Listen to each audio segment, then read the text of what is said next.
कधी कधी आयुष्यात असे क्षण येतात जे आपल्याला काळजाला भिडतात।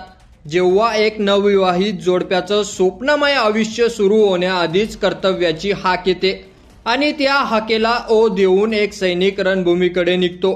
ही केवळ एक बातमी नाही, ही आहे शौर्याची, त्यागाची आणि देशभक्तीची संजीव कहाणी।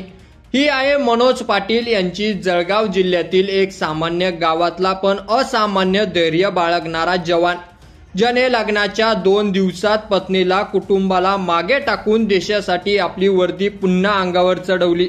मनोज पाटील हे जळगाव जिल्ह्यातील पाचोरी तालुक्यातील खेड गावचे रहिवासी। सैन्य दलात कार्यरत असलेल्या मनोज यांचा विवाह 5 मे 2025 रोजी यामिनी पाटील यांच्याशी मोठ्या उत्साहात पार पडला। संपूर्ण गावात आनंदाचं वातावरण होतं। 2 कुटुंब एकत्र येऊन नवीन आयुष्याची सुरुवात होत होती, परंतु नियतीला काही वेगळंच मान्य होतं। लग्न होऊन अवघे 2च दिवस झाले होते, तेव्हाच मनोज पाटील यांना सैन्य दलाकडून आदेश आला, तात्काळ युनिटमध्ये परत रुजू व्हा। पहलगामच्या हल्ल्याच्या पार्श्वभूमीवर संपूर्ण देशभरात सतर्कतेचा इशारा दिला गेला होता आणि सर्व जवानांच्या सुट्ट्या रद्द करण्यात आल्या होत्या। यामुळे सत्यनारायण पूजेच्या दिवशी 8 मे 2025 रोजी जेव्हा घरात उत्साहाचा माहोल असायला हवा होता, तेव्हा मनोज पाटील यांना देशसेवांसाठी घर सोडावं लागलं। त्यांच्या डोळ्यात जरी नव्या संसाराची स्वप्न होती, तरी डोक्यावर देशरक्षणाचं जबाबदारीचं भान अधिक होतं। मनोज पाटील जेव्हा निघाले तेव्हा संपूर्ण कुटुंब त्यांच्या सोबतीनं रेल्वे स्थानकावर आलं होतं। आई, वडील, भावंड, मित्र आणि विशेषतः म्हणजे नवविवाहित पत्नी यामिनी, सर्वांच्या डोळ्यात अश्रू होते। रेल्वे स्थानकावरचा तो क्षण अत्यंत भावुक होता। एका बाजूला संसाराची आणि माहेरची माणसं आणि दुसऱ्या बाजूला देशाचं कर्तव्य, या दोघातून एक निवडावी लागली आणि मनोज पाटील यांनी देशाची निवड केली। पत्नी यामिनी यांच्या डोळ्यातून अश्रू थांबत नव्हते, तरीही त्यांनी मोठ्या धीराने आपल्या पतीला देशसेवांसाठी पाठवलं। हा क्षण केवळ एक कुटुंबासाठीच नव्हे, तर संपूर्ण समाजासाठी प्रेरणादायी ठरतो। यामिनी पाटील यांचं वक्तव्य या काळात खूप चर्चेत आहे।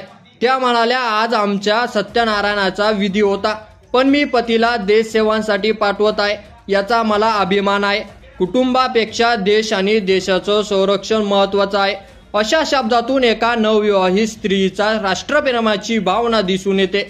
ही केवळ पतिव्रतेची भावना नाही, तर एक जबाबदारी नागरिकांची मानसिकता आहे। मनोज पाटील यांचे वडील देखील म्हणाले, माझा मुलगा देशसेवांसाठी सीमेवर जातोय, ही माझ्यासाठी अभिमानाची गोष्ट आहे। आमच्या सुनबाईचं आम्हाला सहकार्य आहे, त्यामुळे आमची छाती अभिमानाने भरून आलेली आहे। संपूर्ण कुटुंबाने या परिस्थितीत कर्तव्याला महत्त्व दिलं, हेच खरं देशभक्त कुटुंब। ही गोष्ट जितकी हृदयस्पर्शी आहे, तितकीच ती देशासाठी गर्वाची आहे। ही घटना केवळ एका कुटुंबापुरती मर्यादित नाही, तर ती देशभरातील तमाम तरुणांसाठी आणि कुटुंबियांसाठी प्रेरणादायी आहे। युद्धजन्य परिस्थितीत देशाच्या सीमावर उभं राहणं ही केवळ जवानाची जबाबदारी नसून त्यांच्या मागे उभं राहणाऱ्या कुटुंबियाची ती जबाबदारी असते। यामिनी पाटील आणि मनोज पाटील यांचं उदाहरण हे देशातील लाखो जोडप्यांना दाखवून देतं की देशहित कधीही वैयक्तिक भावनांपेक्षा वरचं असावं लागतं। अनेकदा आपण सैन्य दलाच्या बातम्या पाहून जय जवान म्हणतो, पण खऱ्या अर्थाने हे सैनिक आणि त्यांची कुटुंब आपल्याला जयला पात्र ठरतात। मित्रांनो, अशा बातम्या जेव्हा आपल्या कानावर येतात, तेव्हा देशभक्ती फक्त गाण्यापुरती न राहता आपल्या अंतःकरणात जागा बनवते। मनोज पाटील यांचं हे उदाहरण हे शौर्य, समर्पण आणि राष्ट्रप्रेमाचं जिवंत प्रतीक आहे।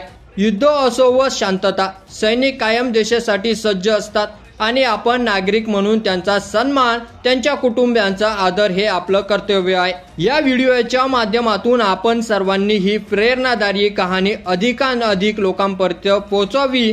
शेवटी एकच म्हणावंसं वाटतं, कर्तव्यापुढे कुटुंबही लहान वाटतं आणि देशभक्ती हीच खरी पूजा ठरते।